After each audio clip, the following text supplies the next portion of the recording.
Movie की शुरुआत में हमें एक जेल का सीन दिखाया जाता है जहाँ पर एक बहुत ही खूंखार और खतरनाक कैदी एक्सरसाइज कर रहा होता है। अब वो कैदी इतना ज्यादा खतरनाक होता है कि उसके डर से जेल के बाकी सभी कैदियों की पैंट गीली हो जाती है। फिर थोड़ी देर बाद वहाँ पर कुछ पुलिस ऑफिसर्स आते हैं और उसे बोलते हैं कि अब तुम्हारे इस जेल से निकलने का टाइम आ गया है। फिर इसके बाद उस कैदी को जेल से रिहा कर दिया जाता है और हम देखते हैं कि वो खूंखार कैदी सिर्फ 1.5 फुट का है और उसका नाम छोटा छतरी है। फिर कुछ देर बाद वहाँ उसे लेने उसका दोस्त कालाकांडी आता है और वो दोनों कार में बैठकर घर जाने लगते हैं।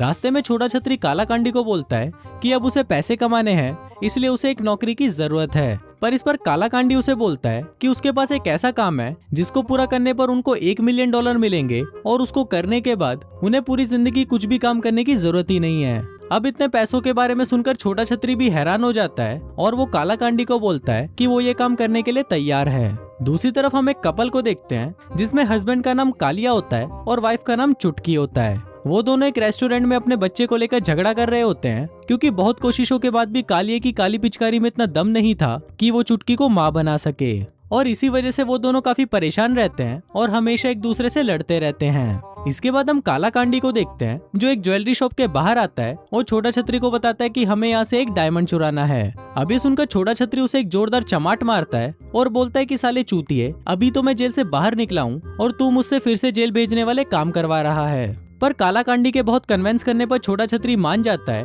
और फिर वो दोनों उस ज्वेलरी शॉप के अंदर चले जाते हैं। वहाँ कालाकांडी अपने साथ एक बैग लेकर आता है जिसके अंदर उसने छोटा छतरी को छुपा रखा था। इसके बाद कालाकांडी शॉप के मैनेजर के पास जाता है और उसे अपनी बातों में फंसा लेता है। वहीं दूसरी तरफ छोटा छतरी किसी तरह उस डायमंड के पास पहुंच जाता है और उसकी टेबल के नीचे से छेद करके उस डायमंड को चुरा लेता है। इसके बाद जब वो दोनों पतली गली पकड़कर वहाँ से निकल ही रहे होते हैं तभी वहाँ पर एक बूढ़ी औरत बोलती है कि उसका कुत्ता चोरी हो गया है। तभी हम देखते हैं कि छोटा छतरी ने डायमंड के साथ साथ उस बुढ़िया के कुत्ते को भी चुरा लिया था। अब वो दोनों बाहर निकल ही रहे होते हैं कि तभी वो कुत्ता भौंकने लगता है और उस कुत्ते की आवाज सुनकर बुढ़िया चिल्लाने लगती है और बोलती है कि इस हरामखोर ने ही मेरा कुत्ता चुराया है। इधर शॉप के मैनेजर को भी पता चल जाता है कि उनका डायमंड चोरी हो गया है, इसलिए वो वहाँ पर पुलिस बुला लेती है। तभी कालाकांडी और छोटा छतरी भागकर अपनी कार में बैठते हैं और उस कुत्ते को वहीं फेंक कर वहाँ से भाग जाते हैं।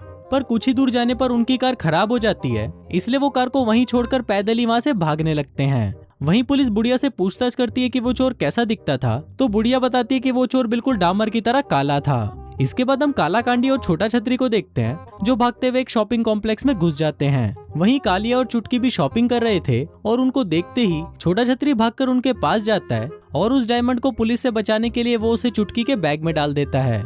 इसके बाद हम चुटकी और कालिया को देखते हैं जो अपने घर वापस आ जाते हैं और वहाँ पर उनके पीछे पीछे कालाकांडी और छोटा छतरी भी पहुँच जाते हैं। अब वो दोनों वहाँ पर प्लान बनाने लगते हैं कि किसी भी तरह उन्हें वो डायमंड हासिल करना ही है। तभी कालाकांडी को एक आइडिया आता है और वो छोटा छतरी को एक बच्चा बनकर उनके बीच में जाने को बोलता है ताकि मौका मिलने पर वो उस डायमंड को वहाँ से वापस ला सके। पर छोटा छतरी को ये आइडिया पसंद नहीं आता और वो कालाकांडी को मना कर देता है। पर तभी अगले ही सीन में हम देखते हैं कि कालाकांडी छोटा छतरी को जैसे तैसे करके कन्विंस कर लेता है और उसे एक टोकरी में डालकर उसको कालिया और चुटकी के घर के बाहर रख देता है। फिर थोड़ी देर बाद जब कालिया घर से बाहर आता है तो वो छोटा छतरी को देखकर बहुत इमोशनल हो जाता है और सोचता है कि कोई हरामखोर इतने प्यारे बच्चे को हमारे घर के बाहर छोड़कर चला गया।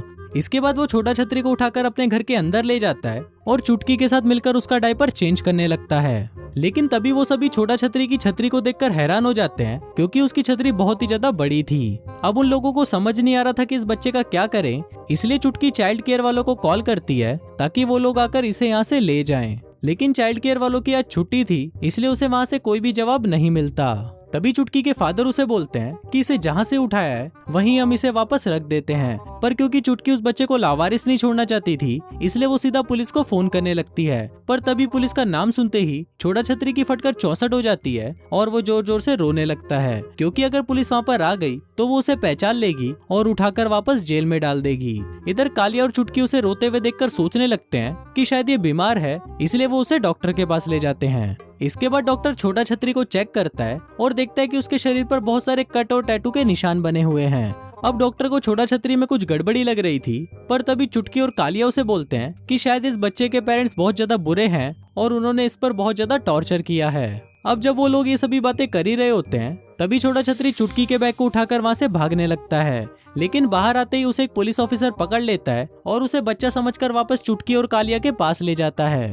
अब चुटकी उस पुलिस ऑफिसर को सारी बातें बताने लगती है, पर तभी छोटा छतरी चुटकी को मॉम कहकर पुकारता है, जिसको सुनकर चुटकी बहुत ज्यादा इमोशनल हो जाती है और वो पुलिस को कुछ नहीं बताती और इसके साथ ही वो छोटा छतरी को भी अपने पास रख लेती है। इसके बाद अगले सीन में हम टट्टू लाल नाम के एक आदमी को देखते हैं, जो कि एक गैंगस्टर होता है और उसने ही काला कांडी को वो डायमंड चुराने का काम दिया था, लेकिन काला कांडी ने अभी तक उसका काम पूरा नहीं किया। इसलिए टट्टू लाल उसे धमकी देता है कि अगर 7 दिनों में उसने वो डायमंड लाकर नहीं दिया तो वो उसके पिछवाड़े को खोलकर उसका चबूतरा बना देगा। वहीं दूसरी तरफ हम चुटकी को देखते हैं, जो कि छोटा छतरी को मिलाने के लिए अपने कुछ दोस्तों को घर पर बुलाती है, लेकिन जब वो सभी औरतें छोटा छतरी को देखती है तो वो थोड़ा हैरान हो जाती हैं, क्योंकि छोटा छतरी बाकी बच्चों की तरह नहीं था। इसके बाद चुटकी अपनी सहेलियों को लेकर किचन में जाती है, जहाँ पर छोटा छतरी उसकी एक सहेली को हवस भरी नजरों से देखने लगता है। इसके बाद वो उसकी सहेली के पास जाता है और उसे गोदी में उठाने के लिए बोलता है। फिर जब वो औरत उसे अपनी गोदी में उठाती है तो छोटा छतरी उसके दोनों संतरों को देखकर बहुत एक्साइटेड हो जाता है और उन्हें पकड़ने की कोशिश करता है,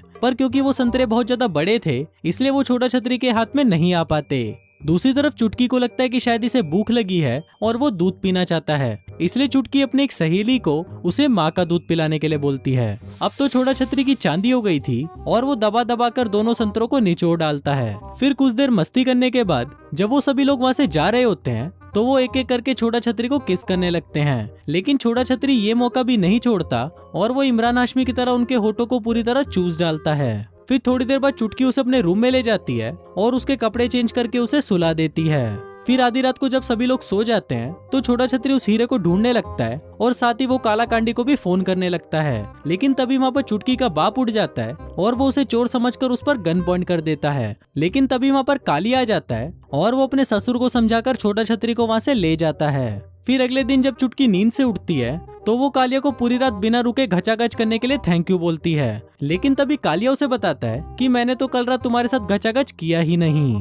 अब यहाँ पर कालिया को कुछ समझ नहीं आ रहा था, पर हम व्यूवर्स अच्छी तरह समझ जाते हैं कि कल रात छोटा छतरी ने दबा दबा कर चुटकी के साथ घचाघच किया है। फिर इसके कुछ देर बाद चुटकी तैयार होकर ऑफिस चली जाती है और यहाँ पर हमें पता चलता है कि घर चलाने के लिए सिर्फ चुटकी ही काम करती है और वहीं उसका हस्बैंड पूरे दिन घर पर सोता रहता है। लेकिन इस बार वो छोटा छतरी को घुमाने के लिए पार्क में लेके जाता है और वहाँ पर वो अपने दोस्तों के साथ बैठकर बातें करने लगता है। वहीं दूसरी तरफ छोटा छतरी के पास काला कांडी आता है और छोटा छतरी उसे बताता है कि टेबल के ऊपर जो बैग रखा है उसी के अंदर डायमंड है। फिर जब काला कांडी उस बैग को चुराने जाता है तो वो देखता है कि वहाँ पर एक नहीं बल्कि 3 बैग हैं। अब ये देखकर काला कांडी काफी कंफ्यूज हो जाता है और वो किसी एक बैग को चुराकर वहाँ से भाग जाता है। फिर काला कांडी उस बैग को टट्टू लाल के पास लेके जाता है और बताता है कि डायमंड इसी में ही रखा है। लेकिन जब टट्टू लाल उस बैग को खोलता है तो उसे वहाँ पर गंदे डायपर और खिलौनों के अलावा कुछ नहीं मिलता। अब ये देखकर टट्टू लाल और भी गुस्सा हो जाता है और वो काला कांडी को वहीं पर ही पकड़कर पेलने लगता है। इसके बाद हम कालिया को देखते हैं, जो छोटा छतरी को लेकर एक मैच देखने आया होता है। तभी मौका मिलते ही छोटा छतरी उस डायमंड को चुरा लेता है और इससे पहले कि कालिया उसे देखे वो उस डायमंड को निगल जाता है। फिर अगले दिन हम देखते हैं कि कालिया छोटा छतरी के आने की खुशी में अपने घर पर एक पार्टी रखता है, जहाँ पर सभी लोग छोटा छतरी के लिए बहुत सारे गिफ्ट्स और खिलौने लाते हैं। तभी वहाँ पर चुटकी के डैड भी आते हैं और वो छोटा छतरी को एक टेडी बियर गिफ्ट करते हैं। वहीं दूसरी तरफ हम टट्टू लाल को देखते हैं, जो छोटा छतरी के घर के बाहर उस पर नजर रख रहा होता है। वहीं डायमंड निगलने की वजह से छोटा छतरी के पेट में बहुत दर्द हो रहा था, इसलिए वो दर्द कम करने के लिए कैस्टर ऑयल पी लेता है, लेकिन इससे उसका दर्द कम नहीं होता बल्कि और भी ज्यादा बढ़ जाता है। तभी सीन यही शिफ्ट होता है और हम देखते हैं कि अगले दिन चुटकी को छोटा छतरी के डायपर में वही डायमंड मिलता है, जिसको पाकर वो बहुत ज्यादा खुश होती है। उसे लगता है कि शायद ये डायमंड कालिया ने उसे गिफ्ट दिया है, इसलिए वो उसे इम्प्रेस होकर उसके साथ रात को डेट पर चली जाती है। अब घर पे सिर्फ बूढ़ा आदमी और छोटा छतरी अकेले थे और तभी हम देखते हैं कि वो बूढ़ा आदमी छोटा छतरी को उठाकर नीचे फेंक देता है और बोलता है कि मैं तेरे बारे में सब कुछ जान चुका हूँ। दरअसल उस बूढ़े ने टीवी में देख लिया था कि छोटा छतरी एक चोर है और वो दिखने में बिल्कुल बच्चे की तरह है। फिर कुछ देर बाद वहाँ पर चुटकी और कालिया भी आ जाते हैं और वो बूढ़े को छोटा छतरी को मारते हुए देख लेते हैं। अब चुटकी को लगता है कि शायद उसका बाप पागल हो गया है, इसलिए वो अपने बाप को मेंटल हॉस्पिटल भेज देती है। वहीं कालिया जब उस टेडी बियर को देख रहा होता है तो उसे उसमें से एक कैमरा मिलता है, जिसको चुटकी के बाप ने छोटा छतरी पर नजर रखने के लिए लगाया था। फिर उस कैमरे की फुटेज देखने के बाद कालिया को भी पता चल जाता है कि छोटा छतरी कोई बच्चा नहीं है, जिसके बाद वो उसे घर में ढूंढने लगता है। लेकिन तभी हम देखते हैं कि छोटा छतरी काला कांडी के साथ वो डायमंड लेकर वहाँ से निकल चुका है। और फिर रास्ते में काला कांडी उसे बताता है कि आज रात टट्टूलाल कालिया और चुटकी के घर पर हमला करने का प्लान बना रहा है। लेकिन तभी ये सुनकर छोटा छतरी उसे वापस चलने के लिए बोलता है, क्योंकि अब वो कालिया से इमोशनली अटैच हो चुका था और वो उसे ऐसे ही मरने के लिए नहीं छोड़ सकता था। वहीं घर पर हम टट्टूलाल को देखते हैं, जो कालिया के पास आकर उससे वो डायमंड के बारे में पूछने लगता है। लेकिन कालिया को इस बारे में कुछ भी पता नहीं था। इसके बाद टट्टूलाल कालिया को मारने ही वाला होता है कि तभी वहाँ पर छोटा छतरी आ जाता है और वो टट्टूलाल और उसके साथियों को कुत्ते की तरह मारने लगता है। फिर कुछ देर बाद वहाँ पर पुलिस भी आ जाती है और वो टट्टूलाल और उसके साथियों को वहाँ से ले जाती है। फिर फिल्म के लास्ट सीन में हम देखते हैं कि छोटा छतरी वो घर छोड़कर जा रहा होता है, लेकिन तभी कालिया उसे जाने से रोक लेता है और अपने साथ ही रहने के लिए बोलता है। फिर इसके कुछ दिनों बाद हम देखते हैं कि चुटकी को एक लड़का होता है जो दिखने में बिल्कुल छोटा छतरी की तरह था। और इसी के साथ ही ये फिल्म यहीं खत्म हो जाती है।